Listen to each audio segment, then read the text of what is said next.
Welcome to today's deep dive. We're tackling a topic today that completely upends how we think about the villains of our history, our mythology, our folklore. Oh, absolutely. It really shifts your entire perspective. Right. So we're going to explore the fascinating and honestly often entirely hidden historical transformation of ancient deities into demons. Yeah, it's a wild ride. It really is. Our guide for this journey is this massive, frankly exhaustive text from 1879 by Moncure Daniel Conway.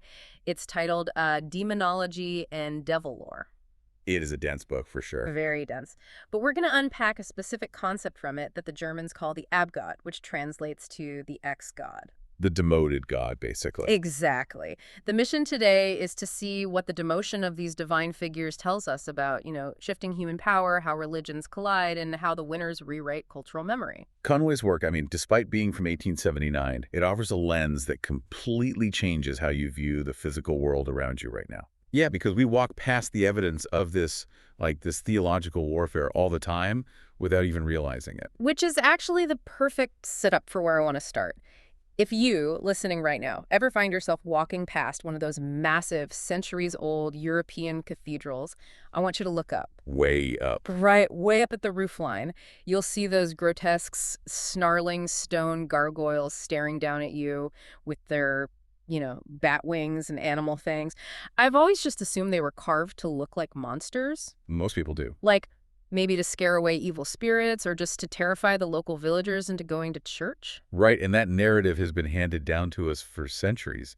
But Conway's research reveals something much more complex and, frankly, a lot more tragic. It's tragic. Yeah, those gargoyles were not originally conceived as monsters at all. Wait, really? If they aren't meant to be monsters, what are they? They are the conquered, caricatured remnants of beloved native gods. Oh. Yeah, we are looking at the literal, physical evidence of a religious conquest. The victors didn't just kill the old gods of the local people, they put them in chains. Literally in chains. Literally. They warped their faces and they bolted them to the rain gutters to serve as a permanent public warning. Okay, I need to understand how we get from a beloved local god to a monster chained to a roof gutter, because that is a massive leap. It is a huge leap. Right. But to understand the mechanics of that shift, we have to start by stripping away our modern assumptions about religion. Okay, so where do we start? We need to transport ourselves back to a time before the universe was neatly sorted into good and evil buckets. Right, before the whole good guys versus bad guys cosmic battle. Exactly. Human worship did not begin with a grand battle between ultimate good and ultimate evil. That framework is a surprisingly recent invention. So what did early worship look like then? If there's no cosmic battle, what are they praying to? Well, human worship began with something much more primal: awe and a profound terror of the natural world. Terror being the operative word there, I imagine. Completely. Conway points out that early human belief systems were essentially pantheistic.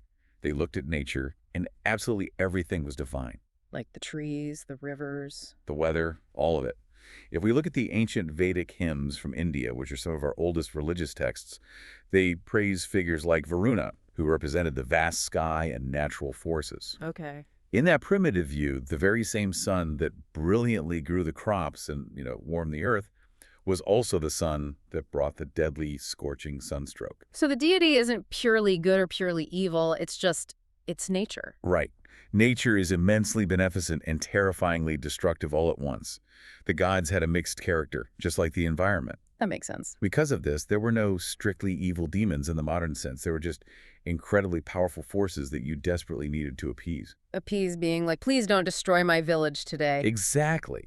And because people were terrified of the destructive aspects of these deities, they engaged in intense flattery. Flattery as a survival mechanism. That actually makes perfect sense. It was essential. Yeah. Consider the terrifying Furies of Greek mythology.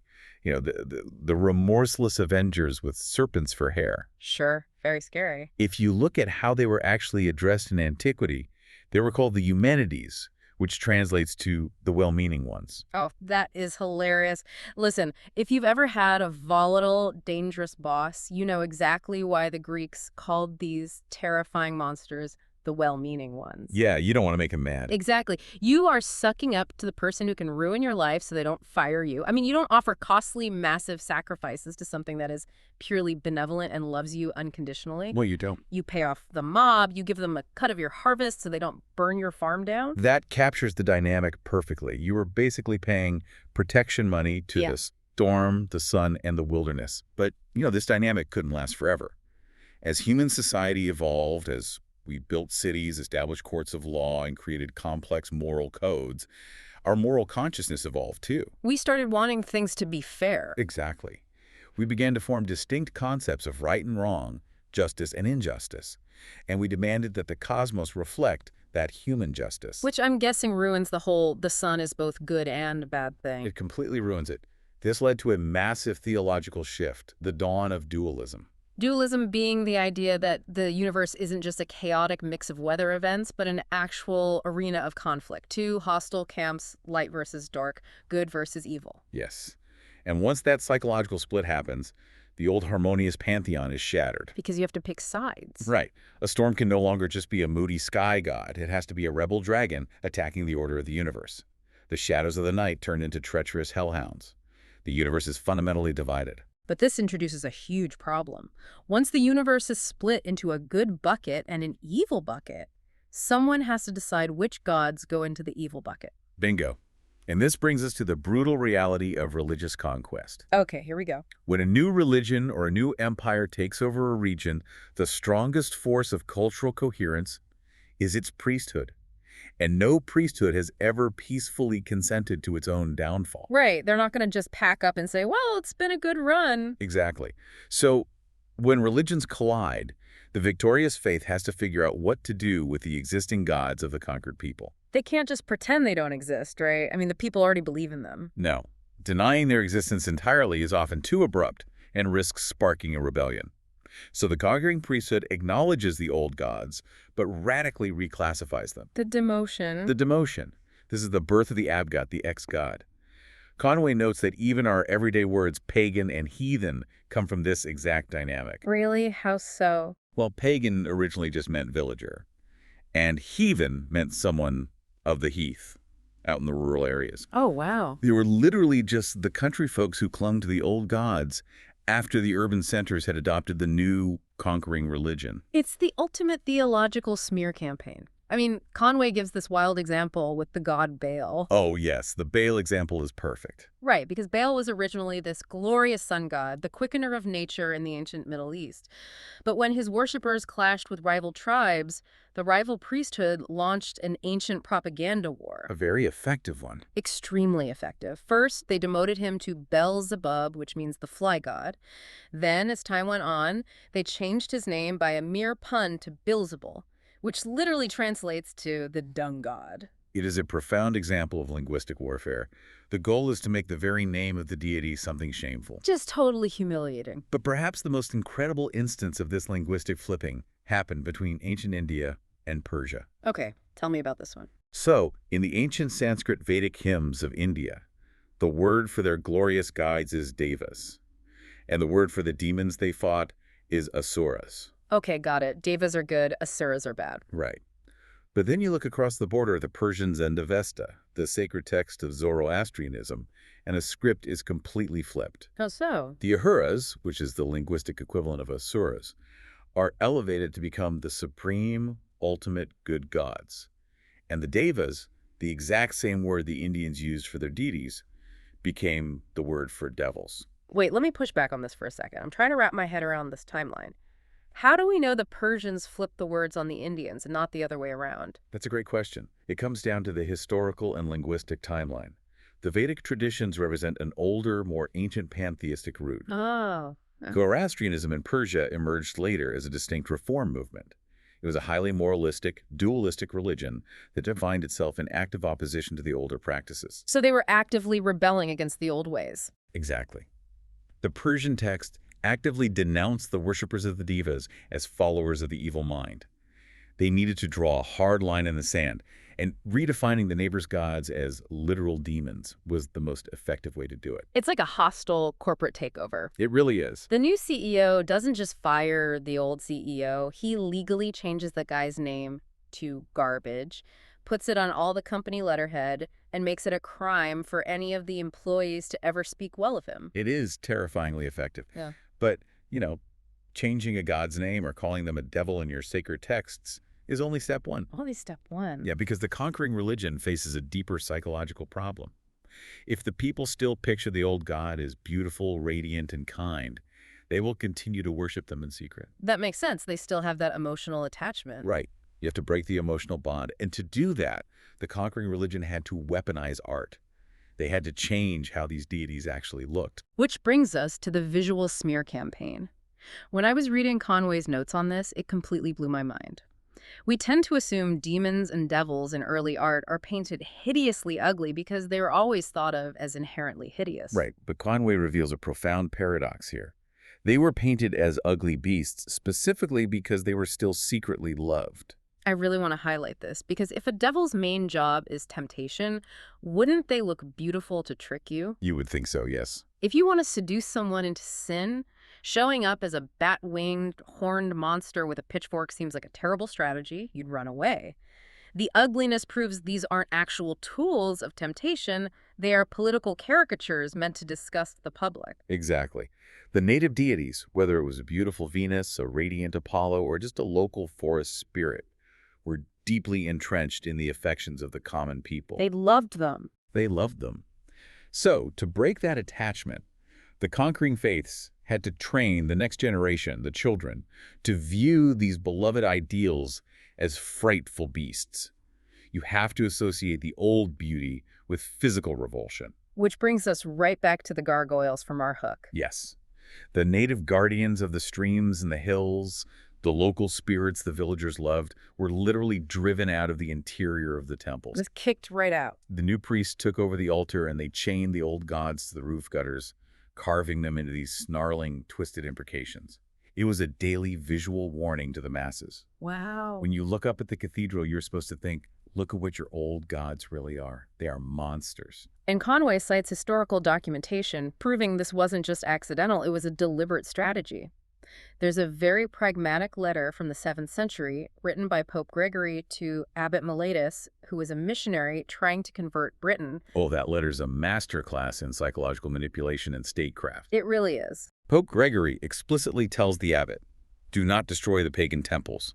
Destroying their sacred spaces will only cause resentment and rebellion. Right. Instead, sprinkle the existing temples with holy water. And since the people are accustomed to slaughtering many oxen as sacrifices to their demons, meaning their old gods, let them continue the festival. Just rebrand the barbecue. That is essentially what he ordered. Let the villagers build their huts around the temples, slaughter their oxen, and have a massive feast, but tell them it is no longer dedicated to the old demons, but to the glory of the new god. And people just went along with it. They did. As Conway notes, that exact pagan winter feast of slaughtered oxen survives today. We participate in it through our modern Christmas banquets. The practice remained entirely intact. The deity receiving the credit was just quietly swapped out. Okay, so the major gods get turned into demons or bolted to the roof of a cathedral. But cathedrals only have so much roof space. What about the hundreds of other local, everyday household gods, like the spirits of the hearth or the woods? This brings us to the phenomenon of the shrinking gods. The shrinking gods. Okay. When a major deity is outlawed, but the common people refuse to entirely let go of them, they often survive by being demoted to smaller, less threatening forms. How does that work? Take the great Norse gods. Woden was once the majestic, terrifying storm god leading the hosts of the sky. Under the new religion, he was degraded into a demonic figure known in folklore as the Wild Huntsman, leading a spectral, terrifying chase through the winter nights. Oh, that's wild. But his wife, Frigga, had a very different fate, right? She was the beloved Earth Mother, the one who watched over the home and the hearth. Yes, and the new authorities tried to demote her as well, but she was too deeply loved by the poor and the oppressed. They relied on the comfort she provided. So they couldn't just turn her into a monster. No, so she survived, but she shrank. She became the White Lady of folklore, or she splintered into the Fairies of the woods. These were the magical beings who would appear to help the industrious, or to bring address to the oppressed Cinderellas of the world. That's amazing. So fairy tales aren't just cute bedtime stories. They are the invisible refugee camps where the outlawed gods of our ancestors went to hide from the authorities. Exactly. The folklore preserves what the official theology tried to erase. But, there was also a darker side to this demotion, which involves the physical degradation of deities into animals. Right, Conway talks about It this. reveals another layer of our ancestors' fears, shifting from theological disputes to literal human survival.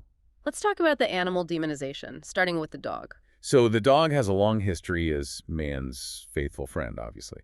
But in early mythology, he was also seen as a corruptible guard. Okay. Because of this, and his association with guarding the underworld in many cultures, like Yama's dog in India or Cerberus in Greece, the faithful dog was degraded into a hellhound. He was stripped of his nobility and became a creature of the shadows. But the wolf is where the psychology gets really intense. I mean, the werewolf superstition is just wild. Conway points out that it wasn't just a fear of the actual animal in the woods. No, it's much deeper. The werewolf myth was rooted in the ancient practice of assigning demonic traits to fierce, hostile enemy tribes. Right. Every claw, fang, and sting that threatened primitive man was eventually cataloged in demonology. But the werewolf specifically represents the demonization of the human enemy. The human enemy. Yes, Conway points to tribes like the Lycians, who were known as the Wolfmen. When early societies went to war with a brutal, invading enemy, they didn't just call them bad people.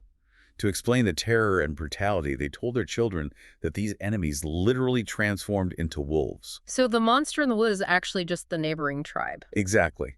The myth is a direct reflection of historical race wars and the absolute terror of the invading barbarian. The enemy tribe hides in our folklore as the big bad wolf. This is all starting to paint a really clear picture. We have local gods shrunk down into fairies and enemy tribes turned into werewolves. But this creates a massive structural problem for the new conquering religions. If all these old gods are downgraded to local demons, goblins, and wolves in the woods, who steps up to be the ultimate CEO of evil? Why did humanity feel the need to invent a centralized devil? And this is perhaps the most profound shift Conway documents. As human society evolved and theology became more sophisticated, the new conquering gods, particularly the supreme deities of the monotheistic faith, had to be seen as purely good, entirely merciful, and absolutely flawless. Right, they had to be perfect. They were omnipotent and perfect. But anyone looking around can see a major flaw in that logic. The world is still full of pain, disease, and death. I mean, if God is entirely good and also entirely in charge of everything, why is there a plague wiping out half the village? Why do children die? You've just articulated the ultimate theological crisis, which is known as theodicy. To relieve the new, perfect God of the blame for human suffering, a central second best was needed. A second A bad. cosmic executioner, an antagonist, and ultimately a scapegoat to take the fall for the universe's flaws. The ultimate fall guy. We created a centralized devil to protect the reputation of the ultimate god. Exactly. And this culminated most clearly in the Persian figure of Ahriman.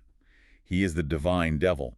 Ahriman represents a monumental evolution in human thought. How so? Previously, demons represented external physical nature. The fear of a storm ruining the crops, or a lion attacking the herd. Ahriman represents the fear of internal moral evil eyes, deceit, and spiritual ruin. Conway writes that all the fallen deities from other cultures, from the Canaanite god Moloch to the goddess Astarte, were eventually marshaled under this one rebellious ensign. Yes. They all became lieutenants in Ahriman's, or later Satan's, army. The theory of an ultimate good fundamentally requires the theory of an ultimate evil to balance the equation of a deeply flawed world. The demons of physical pain were spiritualized into a devil of moral corruption. It balances the scales. It was the only way a priesthood could maintain the absolute, unblemished goodness of their deity while explaining the persistent, unavoidable reality of suffering. So the devil is essentially the universe's PR crisis manager. That is a great way to put it. He steps up to the podium to take all the bad press, the blame for the plagues and the wars, so the CEO doesn't look bad. In doing so, humanity transferred the primary battleground from the physical world to the human soul. The monsters were no longer just lurking in the dark woods. They were lurking in our own minds, tempting our moral choices. Which brings us to why all this ancient history matters to you listening right now. This deep dive isn't just about dusty mythology or old statues on a church roof or ancient Persian texts. No, it's highly relevant today. It's about understanding that the monsters we fear are always mirrors of our own history. Every demon Conway wrote about was once someone's source of comfort. Every devil marks a profound shift in human power, where one group's sacred truth was aggressively, intentionally rewritten as another group's ultimate evil. It really leaves us with a critical and somewhat unsettling question to consider as we move forward in our own time. What's Well, if the demons of the past were just the conquered gods of the losers, what does that say about the demons of our modern era? Ooh, that's a good question. We may not carve stone gargoyles to bolt to our roofs anymore, but think about the cultural, political, or technological forces we currently villainize. Who are the gods we are actively transforming into demons today? And how will future generations judge the monsters we are currently building in our own minds? That is something to think about. Next time you walk past a cathedral and see those grotesque gargoyles chained to the roof, don't just see a monster. See the conquered god of a forgotten villager, staring down through the centuries, reminding us that whoever controls the present gets to design the demons of the past.